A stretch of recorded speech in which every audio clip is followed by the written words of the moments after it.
Bonjour à tous, aujourd'hui on se retrouve dans une première vidéo d'une série que je vais faire sur le tri digital, le tri numérique, et aujourd'hui on va parler des photos.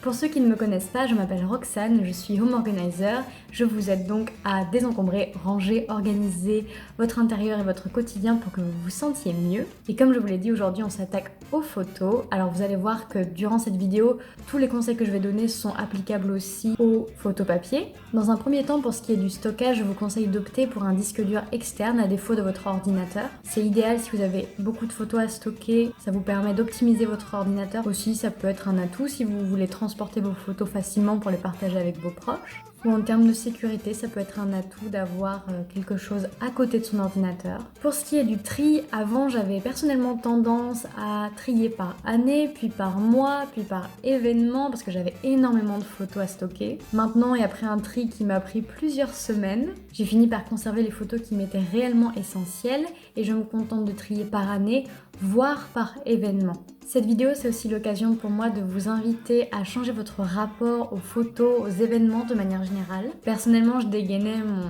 téléphone ou mon appareil photo à n'importe quelle occasion. Dès qu'il y avait un événement, que je passais devant un paysage qui me semblait beau et attrayant, devant un nouveau plat au restaurant, pour n'importe quel événement qui avait une importance pas si significative avec le recul. Donc je vais pas vous sortir le refrain habituel du oui, il faut être dans le moment présent et pas dégainer son téléphone. Mais je veux juste que vous vous posiez la question, est-ce que cet événement vaut la peine d'être photographié, doit faire partie des souvenirs que j'ai envie de partager avec mes proches dans le futur, sera caractéristique d'une tranche de ma vie?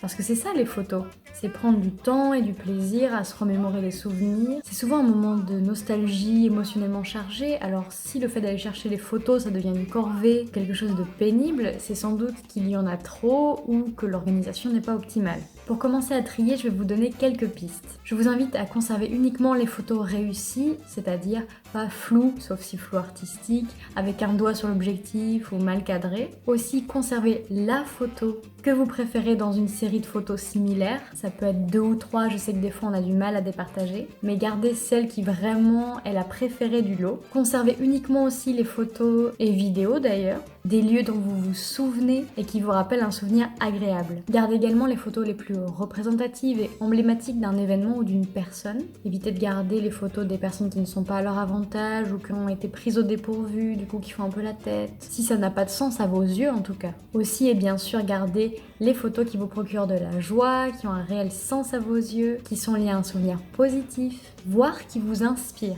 L'avantage avec les photos, c'est qu'on n'a pas cette excuse du on ne sait jamais, ça peut servir au cas où. Ce n'est pas grave d'effacer ou de jeter une photo qui ne nous procure aucune sensation. Grâce à une photo, on doit mettre en lumière des moments importants ou gracieux de notre vie qui nous aident à constituer notre parcours en images. Et pour moi, comme pour tout le reste, on doit conserver uniquement les favoris, la crème de la crème, presque comme des fétiches qu'on chérit et qui ont un véritable sens, une certaine rareté. Voilà, cette vidéo est terminée, j'espère qu'elle vous aura plu. N'hésitez pas à vous abonner pour suivre le reste de la série sur le tri digital que je vais sortir bientôt. En attendant, vous pouvez toujours retrouver mes autres vidéos conseils sur le désencombrement, le rangement, l'organisation, mais aussi le minimalisme et le zéro déchet.